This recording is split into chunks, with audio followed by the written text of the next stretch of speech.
Hello, good afternoon বন্ধুরা। তো দেখতেই পাচ্ছ আজকে আমি সেজে গুজে বসে গেছি তোমাদের সামনে। তো অ্যাকচুয়ালি এটা হচ্ছে শ্রাবণ মাস। তো শ্রাবণ মাস হচ্ছে হারা ভরা মাস, আমরা সেটাই জানি। তো সেজন্য আমিও হরা ভরা সেজে তোমাদের সামনে বসে পড়েছি।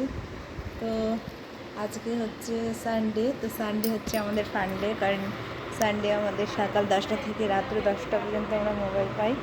তো তার জন্য আমরা আজকের দিনটা সব মজা করি। তো সেজন্য আজকে একটু সময় পেলাম, শাড়ি পরে আজকে ভিডিও বানালাম। তো তোমার জন্য ভিডিও আপলোড করেছি, তোমরা সবাই দেখে কমেন্ট করে বলবে কেমন হয়েছে, ঠিক আছে? আচ্ছা, অনেক দিন ধরে আমি নাচ টাচ করি না, আর সব থেকে বড়ো কথা আমি ভালো করে শাড়ি পরতে পারি না। তো কিছু মনে করো না, যেরকম পেরেছি ওভাবে পরে ডান্স করেছি। তো ডান্সটা কেমন হয়েছে তোমরা সবাই ভিডিওতে জানাবে, ঠিক আছে? আর আজকের মতো এটুকুই, দেখাবে পরের ভিডিওতে। টাটা।